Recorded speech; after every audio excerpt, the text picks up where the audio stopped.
നമസ്കാരം സുഹൃത്തുക്കളെ. ഇന്ന് ഞാനും മിഥുനും ചർച്ച ചെയ്യുന്ന വിഷയം എന്ന് പറഞ്ഞാൽ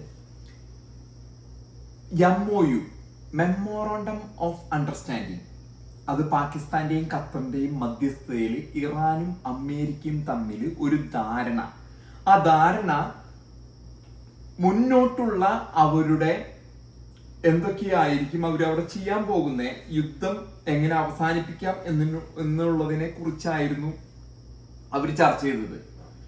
എന്നാൽ അതിലെ ഒമാൻ തീരത്തുകൂടി, ഹോർമൂസിലെ ഒമാൻ തീരത്തുകൂടി കടന്നു പോകുന്ന വ്യാപാര വാണിജ്യ കപ്പലുകൾ, അതിനെ ആക്രമിക്കാനായിട്ട് ഇറാൻ തീരുമാനമെടുക്കുകയും അവിടെ 1-2 കപ്പലുകൾക്ക് ഇന്ത്യയുടേതടക്കം, അതായത് ഇറാന്റെ ഒരു ബോർഡർ ഉണ്ട്, ഒമാന്റെ ബോർഡർ ഉണ്ട്, ആ ഒമാന്റെ സൈഡ് പിടിച്ച് പോകുന്ന കപ്പലുകളെ ആക്രമിക്കാനായിട്ട് ഇറാൻ തീരുമാനമെടുക്കുന്നു. സമാധാന ചർച്ചകൾ നിൽക്കുന്നു. തിരിച്ച് അമേരിക്ക അടിക്കുന്നു. അമേരിക്ക അടിച്ചതിന് പകരമായിട്ട് ജോർദാനിലേക്കാണ് ഇറാൻ അടിച്ചത്. അവിടെ ഒരു 2-3 അമേരിക്കൻ സൈനികര് മരണമടയുന്നു. അപ്പൊ ഇതുമായിട്ടുള്ള ഇതാണ് നമ്മൾ ഇന്ന് ചെയ്യാൻ ഉദ്ദേശിക്കുന്ന വിഷയം. അപ്പൊ ഇതിനെ കുറിച്ച് എന്താണ് ഇതിന് പറയാനുള്ളത് എന്നതിനെ കുറിച്ച് നമുക്ക് കേൾക്കാം.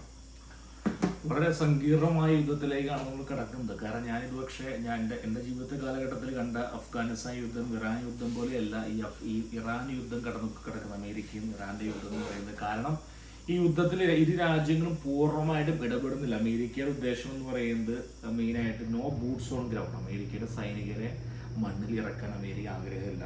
അറിയാമല്ലോ അല്ലേ, ഇറാഖിലും അഫ്ഗാനിസ്ഥാനിലും ലോങ് വാർ, 8 വർഷം 10 വർഷം എടുത്ത യുദ്ധമാണ്. അതിലേക്ക് കടക്കാൻ 2 കാര്യങ്ങൾക്ക് അമേരിക്കയ്ക്ക് താല്പര്യമില്ല. അതാണ് സങ്കീർണമാക്കുന്ന യുദ്ധത്തെ. ബൂട്ട്സ് ഓൺ ഗ്രൗണ്ട് ഇല്ലാതെ തന്നെ അവിടെ റെജീമിനെ ഇല്ലാതാക്കാൻ ശ്രമിക്കുന്നു, അവരുടെ ന്യൂക്ലിയർ അംബീഷൻ ഇല്ലാതാക്കാൻ ശ്രമിക്കുന്നു. ഇതാണ് അമേരിക്കയുടെ മുമ്പിലുള്ള ഏറ്റവും വലിയ വെല്ലുവിളി. ഇപ്പോൾ വാറിന്റെ ഏകദേശം 11-ാം ദിവസം ആയപ്പോൾ നടക്കുന്നു പറയുന്നത് കാഷ്വാലിറ്റീസ് ഇൻക്രീസിങ്. 4ഓളം പട്ടാളക്കാർ മരിച്ചു എന്ന് പറയുന്നത് അല്ലേ, മരിച്ചു. കമ്മിങ് ബാക്ക്, അതായത് 19 വയസ്സുള്ള പെൺകുട്ടി വരെ മരിച്ചിരിക്കുകയാണ്. സോ ഇറ്റ് ഇസ് ഗെറ്റിംഗ് കഥ മാറിക്കൊണ്ടിരിക്കുകയാണ്. അപ്പോൾ പ്രധാനപ്പെട്ട പ്രശ്നം എന്ന് പറയുന്നത് ഈ ട്രംപിന്റെ ഏറ്റവും പ്രധാനപ്പെട്ട പ്രശ്നം എന്ന് പറഞ്ഞു കഴിഞ്ഞാൽ ഇപ്പോൾ ഏറ്റവും പ്രധാനപ്പെട്ട ഇത് ന്യൂക്ലിയർ വിഷയമാണ്. അതായത് ട്രംപിനെ പറ്റി പറയുമ്പോൾ പെൻസിൽവേനിയയിലാണ് അദ്ദേഹത്തിന് വെടിയേറ്റത് അല്ലേ, ഇലക്ഷന്റെ ക്യാമ്പയിനിങ് വേണ്ടി അത് വെടിയേറ്റ നിമിഷം ഒരു കാര്യം ചിന്തിക്കുകയാണെന്ന് പറയുന്നത്, ഈ മനുഷ്യൻ എന്ന് പറഞ്ഞു കഴിഞ്ഞാൽ വെടിയേറ്റു, അദ്ദേഹത്തിന്റെ ശബ്ദം കേട്ടു, അദ്ദേഹം താഴെ പോയി. ആ നിമിഷം അദ്ദേഹം പറയുകയാണ്, അദ്ദേഹം മനസ്സിൽ വന്നൊരു ശബ്ദം അല്ലെങ്കിൽ മനസ്സ് പറഞ്ഞത് എണീറ്റു ഉയർത്തെഴുന്നേൽക്കൂ. താങ്കൾ അമേരിക്കയുടെ അല്ലെങ്കിൽ പ്രസിഡന്റോ അല്ലെങ്കിൽ അമേരിക്കയെ പ്രതിനിധീകരിക്കാൻ പോകുന്ന ഒരു വ്യക്തിയാണ്. താങ്കൾ ഒരിക്കലും ഭയന്ന് കുനിഞ്ഞിരിക്കാൻ പാടില്ല, താങ്കൾ എഴുന്നേൽക്കണം എന്ന് പറഞ്ഞുകൊണ്ട് അദ്ദേഹം എഴുന്നേറ്റ് വന്നും കൈയൊക്കെ ചുരുട്ടി പിടിച്ചിട്ടുള്ള ഓർമ്മയില്ല, അതൊരു ഐക്കോണിക് ഒരു ഫോട്ടോയും മാറിയല്ലേ. അപ്പം ട്രംപിന്റെ സ്വഭാവം എന്ന് പറഞ്ഞു കഴിഞ്ഞാൽ ട്രംപ് കുനിഞ്ഞിരിക്കില്ല, ട്രംപ് അടിച്ചുകൊണ്ടേയിരിക്കും. ട്രംപിന്റെ പേടി എന്ന് പറയുന്നത് ട്രംപ് വളരെ ഭീതിയിലാണ്. ട്രംപിന്റെ ഭീതി എന്ന് പറഞ്ഞു കഴിഞ്ഞാൽ ട്രംപിന്റെ ഈ പറയുന്ന ട്രംപിനെ പല വർഷം എന്നെ കൊല്ലാൻ ശ്രമിക്കുന്നു, മകളെ കൊല്ലാൻ ശ്രമിക്കുന്നു, ഭാര്യയെ കൊല്ലാൻ ശ്രമിക്കുന്നു. ഇറാനിലെ പല തെരുവുകളിലും ട്രംപിന്റെ ഭാര്യയുടെയും കുട്ടികളുടെയും പ്രതിയാത്മകമായിട്ടുള്ള ചവപ്പെട്ടി വെച്ചിട്ടുണ്ടല്ലേ. ഇവൻ ടോക്സ് ഒക്കെ, അതായത് പല മെക്സിക്കോയിലെ കാർട്ടൽസുമായിട്ടും ഇറാന് ബന്ധമുണ്ട്. Almost constant threat. ട്രംപിന്റെ ഏറ്റവും വലിയ ഭയം എന്ന് പറയുന്നതല്ല, ഭയം എന്ന് പറയുന്നത് ആണവമാണ്, ന്യൂക്ലിയർ. ഇപ്പൊ എനിക്കിപ്പോൾ ഇതിൽ ആരെ വിശ്വസിക്കണമെന്ന് എനിക്കറിയില്ല. കാരണം കഴിഞ്ഞ 40 വർഷമായി നമ്മൾ പറയുന്നത് ഡോക്ടർ ഭായി 6 ആഴ്ച കൊണ്ട് ഇറാൻ ബോംബ് ഉണ്ടാക്കും അല്ലേ, 5 ദിവസം കൊണ്ട് ഒരു ബോംബ് ഉണ്ടാക്കും. ഇതിലിപ്പോൾ ആരെ വിശ്വസിക്കണം എനിക്ക് അറിഞ്ഞുകൂടാ. പലരും വ്യത്യസ്തമായിട്ടുള്ള അഭിപ്രായങ്ങൾ പറഞ്ഞു, നമുക്ക് ആർക്കും വിശ്വസിക്കാൻ സാധിക്കില്ല. പക്ഷെ നോട്ട് ദ പോയിന്റ് എന്ന് പറഞ്ഞാൽ ഇറാന് അണുവായുധം കിട്ടിക്കഴിഞ്ഞാൽ ഈ ലോകത്തിലെ സന്തുലിതാവസ്ഥ ഇനി ആയിരിക്കില്ല. ഒരുപാട് പേര് ചോദിക്കായിരിക്കും, ഇന്ത്യക്കുണ്ടല്ലോ, നോർത്ത് കൊറിയക്കുണ്ടല്ലോ, ചൈനയ്ക്കുണ്ടല്ലോ, അല്ലെങ്കിൽ വേറെ ഏതൊക്കെ പല രാജ്യങ്ങളുടെ പേര് പറയുമായിരിക്കും. പക്ഷേ ടോപ്പ് മോസ്റ്റ് പോയിന്റ് എന്ന് പറഞ്ഞാൽ ഈ മറ്റ് രാജ്യങ്ങളിലെ നേതാക്കന്മാർക്ക് ജീവിക്കാൻ ആഗ്രഹമുണ്ട്. ശരിയാണല്ലോ. ഇപ്പൊ റോക്കറ്റ് മാൻ എന്ന് വിളിക്കുന്ന കിങ് ജോങ്, അദ്ദേഹത്തിന് വളരെ ആഗ്രഹം, അദ്ദേഹം മരുന്ന് കുത്തിവെച്ചിട്ട് അദ്ദേഹം എങ്ങനെയെങ്കിലും ഒരു 100 വർഷം കൂടി ജീവിക്കണം എന്ന് ആഗ്രഹിക്കുന്ന ഒരു വ്യക്തിയാണ്. അങ്ങനെയൊക്കെ ഒരു എക്സ്പീരിയൻസ് നടക്കുന്നുണ്ട് അല്ലേ. ചൈനയിലാണെങ്കിൽ ചൈനയുടെ പ്രധാനമന്ത്രി പ്രസിഡന്റ് ഷീ ജിൻപിങ്ങും പുട്ടിനും ആണെങ്കിൽ അവർ പരസ്പരം സംസാരിക്കുമായിരുന്നു, എങ്ങനെയാണ് കുറച്ചു കാലം കൂടി എങ്ങനെ ജീവിക്കാൻ സാധിക്കില്ല അല്ലെ, ഒരു ടോക്സിലെ. സോ അവർക്ക് ആഗ്രഹമുണ്ട് ജീവിക്കണം എന്ന്. കാരണം അവർ ഒരു കാരണവശാലും they will never use nuclear ഉണ്ടെങ്കിൽ പോലും. പക്ഷെ ഇറാൻ അങ്ങനെയല്ല. ഇറാന് ന്യൂക്ലിയർ കിട്ടിക്കഴിഞ്ഞാൽ is not going to be safe. ശരിയാണോ തെറ്റാണ് സാർ പറ? തീർച്ചയായിട്ടും അവരുടെ വിശ്വാസ പ്രമാണത്തിന്റെ ഭാഗമാണ്. കഴിഞ്ഞ 47 വർഷമായിട്ട് അവര് ടെഹ്റാന്റെ തെരുവുകളിലും മറ്റും ഉറക്കെ വിളിച്ചു പറയുന്ന death to America, death to Israel. പിന്നെ താങ്കള് പറഞ്ഞ മാതിരി 80-ാം വയസ്സിൽ ആ കിളവനായ ട്രംപിന് ഭയം പിടികൂടിയിരിക്കുന്നു. അദ്ദേഹത്തിനെ കൊല്ലുമോ, അദ്ദേഹത്തിന്റെ മക്കളെ കൊല്ലുമോ എന്നുള്ളത് വ്യക്തിപരമായിട്ട്. അമേരിക്ക, അതായത് ഇവിടെ വ്യക്തിക്ക് ഒരു സ്ഥാനമില്ല. നമ്മൾ ഈ വാക്ക് മുമ്പ് താങ്കൾ കേരളത്തിൽ കേട്ടിട്ടുണ്ടാവും. വ്യക്തിയല്ല, പ്രസ്ഥാനമാണ്. കമ്മ്യൂണിസ്റ്റ് പാർട്ടിക്കാർ പറയുന്ന ഒരു ഇതാണ്. പക്ഷെ അമേരിക്കയിൽ അത് യാഥാർത്ഥ്യമായിട്ട് വ്യക്തിക്ക് ഒരു സ്ഥാനമില്ല. ഇവിടെ പ്രസിഡന്റ് ജയിലിൽ പോകാൻ വേണമെങ്കിൽ.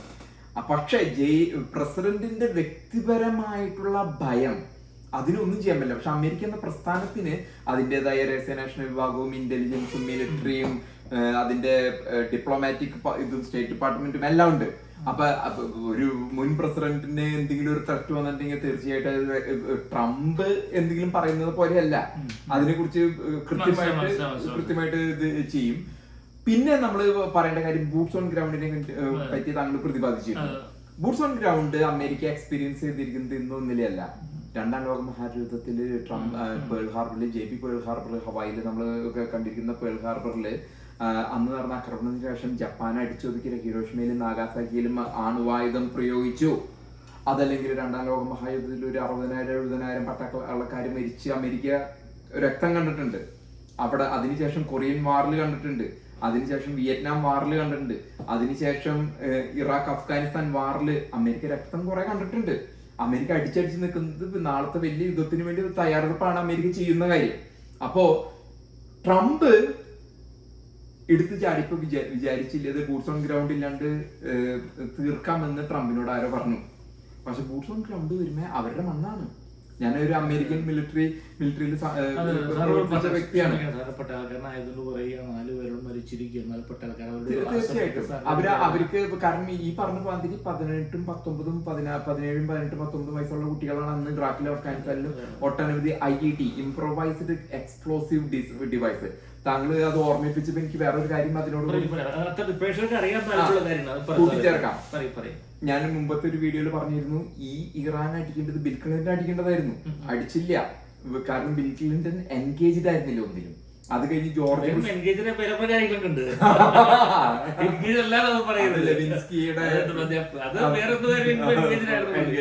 പക്ഷെ വേറെ കാര്യം സാർ പറയാൻ പറ്റുപോയി. ഈ ബിൽ ക്ലിന്റൺ അമേരിക്കയുടെ പ്രസിഡന്റ് ആയ സമയത്ത് അമേരിക്കയുടെ ഏറ്റവും സുവർണ കാലഘട്ടം. സാർ അങ്ങനെ അങ്ങനെ പറയരുത്, അങ്ങനെ പറയരുത്. ഈ പറഞ്ഞ അന്ന് ബിൽ ക്ലിന്റൺ പറഞ്ഞ കാര്യങ്ങള് ഇന്ന് പറഞ്ഞ ഡെമോക്രാറ്റ്സ് പറയുന്നത് ഈ ഇടതുപക്ഷ ഇസ്ലാമിസ്റ്റുകൾ